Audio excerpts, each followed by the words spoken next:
Hey guys, welcome back to my channel. If you are new here, hey, hi, hello, my name is Lauren. In today's video, we are going to be talking about 4 mistakes that Etsy sellers make that cost them sales. Now, if you catch yourself doing any of these, don't fret, my friend. We can fix them because it's all fixable and you can get back to starting to make more sales. So don't worry. So without further ado, let's go ahead and jump on into it. The number one mistake I see a lot of shops making is not filling out their shop info. Now, info can include a lot of things like not having a banner or not having a logo or not having a profile photo.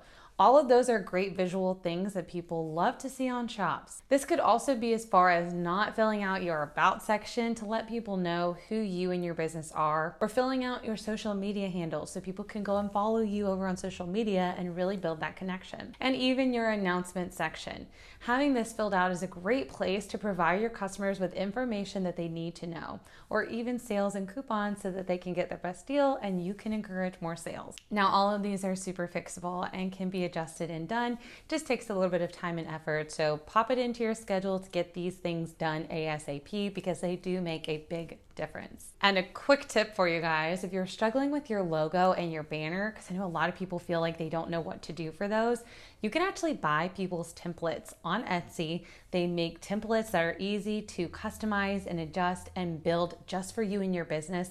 So you don't have to do any of the hard work. All you have to do is go to Etsy, type in Etsy banner template, and boom, you'll find a ton of options that pop up. Tip number 2, if you are uploading 10 listings on your shop and then walking away and hoping you're gonna make a ton of money, you're doing it wrong, my friend. First off, you should not be just uploading listings and then walking away because that's not gonna help your shop. You need to work on improving your shop continuously in order for it to grow because something might not be working, so you can work on improving it and improve your sales. Something else to keep in mind is that when you have a low number of listings on your Etsy shop, that is not a lot of opportunities for you to actually be found in the Etsy search algorithm. Let's take, for example, it is you versus another competitor, and your competitor has 300 different listings in their shop and you have 10. They have 300 different chances to get in front of people's eyes and to drive them to their shop, whereas you only have 10, and those 10 are probably not working that hard for you. So by increasing your listings, you increase the number of eyes on your items as well as your shop, and that should increase your sales as well. What I recommend for this is to upload new listings as often as possible and consistently. If that looks like 1 time a week for you, then commit to that.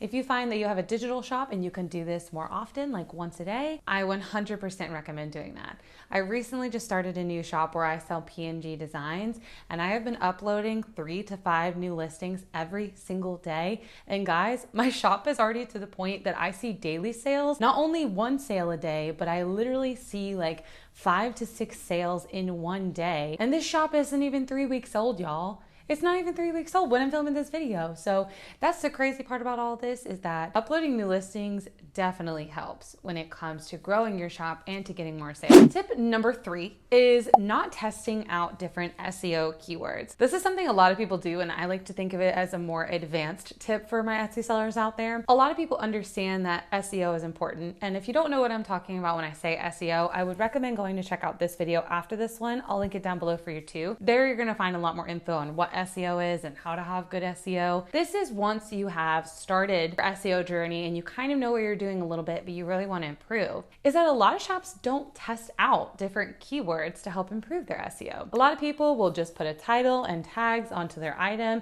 and just assume that it's going to work, and then they leave that listing forever and walk away. You could really be increasing your chances of making sales by actually doing A/B testing, is what I like to call it, where you have the same item listed twice, but you use different titles and tags and attributes to help describe your item to see which ones are going to rank better for you, and then you can focus on including those in more listings as you build out similar style of items. This is a fantastic strategy to use if you really want to figure out if your SEO is working or not. I personally love to use a platform called Sales Samurai to help me come up with really great keywords to include in my title and my tag. They have a really easy to use website that is incredibly helpful when it comes to figuring figuring out what your competitors' tags are, what tags are doing well, or coming up with unique ones to add to your items.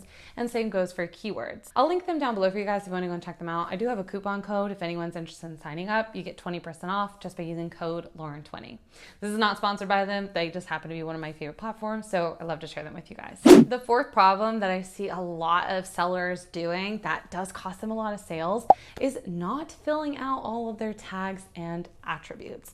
This is a really big component of your SEO for Etsy and how they figure out what your item is and who needs to see it. So when you leave those tags empty or you don't fill out those attributes, you are just missing an opportunity to get your item in front of somebody who's shopping. Your attributes are all of those little drop-down options that they ask you on your listing, like what section does this go in? What type of item this is?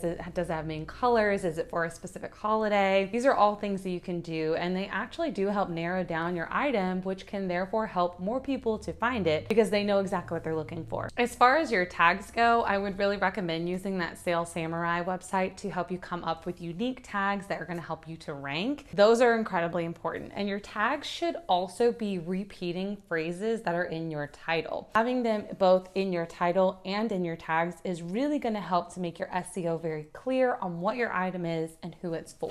Now, as I mentioned before, these are all things that I have seen Etsy sellers make mistakes with before, but these are all things that are easily fixable and areas that you can improve in your shop in no time. So question of the day for you guys: how many of you are making these mistakes or have made these mistakes in the past? Let me know down below in the comments. I love hearing from you guys and I can't wait to respond to all of them. Right here on the screen for you, I'm going to link another video that I think you'll find helpful, as well as an entire playlist full of Etsy related tips and tricks. Down here, you're going to find my subscribe button so you can stick around for more videos. I upload every Tuesday and Friday at 11:30 a.m. Eastern time. And on this side over here, you're going to find my Etsy Beginners Master Course. This is a great place to go if you're struggling with Etsy and you need a little bit of additional help, and you can just learn more here. That's going to bring us to the end of today's video. Thank you guys so much for watching. I will see you all in my next one. Bye guys!